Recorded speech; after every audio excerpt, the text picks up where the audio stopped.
വന്നിട്ടും ആരെങ്കിലുമൊക്കെ ഈ ഇന്റലക്ച്വൽ പ്രോപ്പർട്ടി റൈറ്റ് നേടുന്നുള്ള എതിരാണ് നമുക്ക് കിട്ടിയിരിക്കുന്നത്. എവിടുന്നാണ് ഈ ബുദ്ധിയും അറിവും കിട്ടുന്നത്? പാരമ്പര്യമാണ്. ഋഷിമാരുടെ, പണ്ടത്തെ ഋഷിമാരുടെ അവരുടെ തോട്ട് പവറാണ്. അവരുടെ തോട്ട് പവർ ഇപ്പോഴും ആ തോട്ട് പവർ ഇവിടെയൊക്കെ ഉണ്ട്. അതിൽ നിന്നാണ് നമ്മൾ ജസ്റ്റ് ലൈക്ക് എൻ ഇന്റർനെറ്റ്. ഇപ്പൊ നമുക്ക് എക്സ്പ്ലെയിൻ ചെയ്യാൻ കുറച്ചുകൂടെ എളുപ്പമുണ്ട്. ഇന്റർനെറ്റ് പോലെയാണ് ഋഷികൾ തപസ് ചെയ്തിട്ട് കിട്ടിയിരിക്കുന്ന ജ്ഞാനം, അറിവൊക്കെ അത് ഇന്റർനെറ്റ് പോലെയാണ്. നമുക്ക് കമ്മ്യൂണിക്കേറ്റ് ചെയ്തിട്ട് നമ്മളത് അതിന് ഡ്രോ ചെയ്യാം നമ്മുടെ നോളജ്. അതിന് ആ ശരിയായ ചാനലൊക്കെ ആ കമ്പ്യൂട്ടറിൽ അതിന് ശരിക്കാക്കി വെക്കുക. നമ്മുടെ കമ്പ്യൂട്ടറിന് ശരിക്കും വെക്കുകയോ. അപ്പോൾ ഇതൊന്നും നമ്മളുടേതല്ല. ബുദ്ധി, ഈ ബുദ്ധി എന്ന് പറയുന്നതോ മനസ്സ് എന്ന് പറയുന്നതോ പിന്നെ മറ്റുള്ള ശരീരത്തിൻ്റെ കഴിവോ മറ്റുള്ള ധനം ഉണ്ടാക്കാനുള്ള കഴിവോ ഇതൊന്നും നമ്മളുടേതല്ല. അപ്പോൾ പിന്നെ എന്താണ് ഇതൊക്കെ വേറെ ആരുടെയോ? അതുകൊണ്ടാണ് നമ്മൾ ഈ പ്രിൻസിപ്പിളും അത് നമ്മുടെ ഈ പിതൃക്കളുണ്ട്. നമ്മുടെ നേരത്തെ ലോക പറഞ്ഞതുപോലെ നമ്മുടെ അമ്മാമാരുടെയും ഒക്കെ അവരൊക്കെ അവരുടെ വെൽവിഷസ്, അവരുടെ വിശ്വസിക്കണം. നമ്മുടെ പിന്തുടർക്കാരെ മക്കളും ഒഴിവാക്കളൊക്കെ നന്നാവണം എന്നുള്ള അവരുടെ തോട്ട് പവർ ഉണ്ടല്ലോ. That's very powerful force. ആ ഫോഴ്സിന്റെ പവർ, ആ തോട്ട് പവർ, അതുകൊണ്ടാണ് നമ്മൾ പറയുന്നത്. എനിക്ക് പല സമയത്തും പറയുന്നുണ്ട്, ഞാൻ എന്തൊക്കെയോ ഇടികൊക്കെ ചെന്ന് ചാടുന്നതായിരുന്നു പല സമയത്തും. പക്ഷേ ആ ലാസ്റ്റ് മോമെന്റിൽ ഒരു ടേൺ ഓഫ് ഇവന്റ്സ് അല്ലെങ്കിൽ ഞാൻ പെട്ടെന്ന് മാറിപ്പോയി. എന്നിട്ട് ആ വലിയ കുഴിയിൽ വീഴുന്നതിന് പകരം കുറച്ച് നേരെ കാണും. ഇതൊക്കെ എങ്ങനെയാണ് ഞാൻ ആശ്ചര്യപ്പെട്ടു. എങ്ങനെയോ പോയി ഒരു കുഴിയിൽ, വലിയ കുഴിയിലേക്ക് പോയി വീഴുകയായിരുന്നു ഞാൻ. അവിടെ നിന്ന് പെട്ടെന്ന് മാറിയിട്ടാണ്. ഇത് സാധാരണ കുഴി, ഫിസിക്കൽ കുഴി മാത്രമല്ല, വളരെ ഡീപ്പ് ആയിട്ടുള്ള കുഴപ്പങ്ങൾ ചാടുമായിരുന്നു. നമ്മളെ അതിൽ നിന്ന് റിലീവ് ചെയ്യുന്നത് ഇതൊക്കെ നമ്മുടെ പൂർവികരുടെ പിതൃക്കൾ. നേരത്തെ ഗോഡ്സ് എന്നൊക്കെ പറഞ്ഞതുപോലെ പിതൃക്കൾക്ക് വേറൊരു ക്ലാസിഫിക്കേഷൻ ഉണ്ട് നമ്മുടെ ഒരാളുണ്ട്. ആ പിതൃക്കൾ അതിൽ പെട്ടതാണ് നമ്മുടെ പൂർവികരുടെ അച്ഛനും നമ്മളുടെ നമ്മുടെ നന്മക്ക് വേണ്ടിയിട്ട് പ്രാർത്ഥിച്ചിരുന്ന ആൾ. അവരുടെ ഒരു ഗൈഡൻസ് ഉണ്ട്. അവരുടെ ഗൈഡൻസ് കിട്ടുന്നു. അതാണ് പ്രവർത്തിക്കുന്നത്. പലപ്പോഴും നമ്മുടെ സ്വന്തം ബുദ്ധിയല്ല പ്രവർത്തിക്കുന്നത്. നമ്മുടെ അറിവിനെ സംബന്ധിച്ചിടത്തോളം നമുക്ക് അറിവ് കിട്ടുന്നത് പലതുണ്ട്. അതിൽ നിന്നാണ്.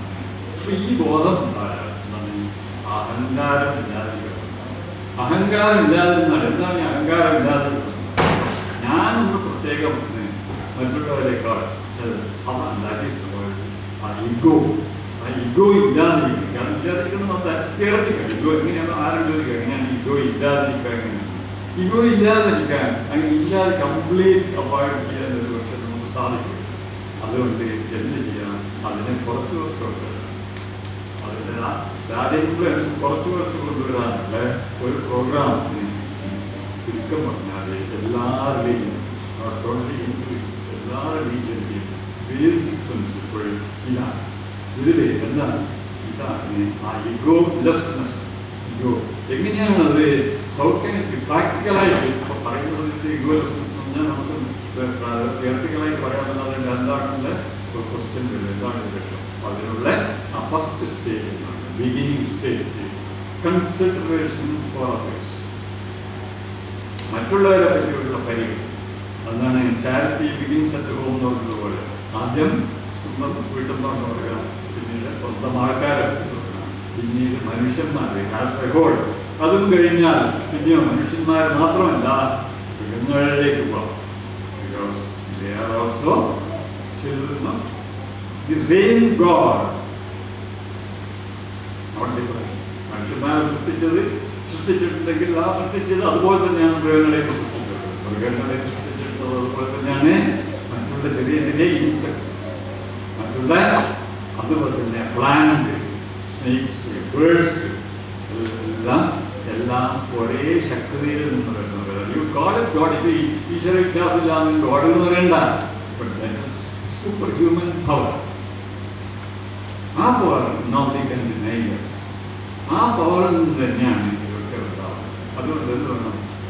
Consideration for others. ഇതാണ് നമ്മുടെ ഒരേ ഒരു പ്രിൻസിപ്പിൾ. ഇത് മാത്രം മതി നമുക്ക് നമ്മുടെ ആദ്യം പറഞ്ഞ ക്വസ്റ്റ്യൻ ആൻസർ. എന്താണ്? How to get happiness.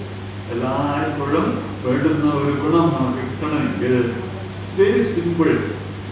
ഈ ഒരൊറ്റ കാര്യം principle to be considerate for others. ഈ കൺസിഡറേറ്റ് ഫോർ അതേഴ്സ് ആദ്യം നമുക്ക് തുടങ്ങാം. Human beings. അത് കഴിഞ്ഞിട്ട് പിന്നീട് കുറച്ചും കൂടെ എക്സ്പാൻഡ് ചെയ്തു ടു ഓൾ ആനിമൽസ്. സോ ഞാൻ പറഞ്ഞതിൽ നിന്ന് നിങ്ങൾക്ക് എന്തെങ്കിലും ഫുഡ് ഫോർ തോട്ട് കിട്ടിയിട്ടുണ്ടെങ്കിൽ ഐ ആം ബ്ലെസ്ഡ്. അല്ലാതെ ഞാൻ നിങ്ങളെ ബോറടിപ്പിച്ചിട്ടുണ്ടെങ്കിൽ അതും ഡെസ്റ്റിനി നമ്മളെ ക്രിയേറ്റ് ചെയ്തിട്ടുള്ള അദ്ദേഹത്തിൻ്റെ നിങ്ങൾക്കൊക്കെ ഇത്രയും നേരം ഏതായാലും വളരെ ശ്രദ്ധിച്ചു കേൾക്കുന്നത് പോലെ ഉണ്ട് നിങ്ങളുടെ. അതുകൊണ്ട് I am really grateful to all of എല്ലാത്തിനും നിങ്ങൾക്ക് പറഞ്ഞതുപോലെ എല്ലാവരും ഈശ്വര ചൈതന്യമാണ്. പല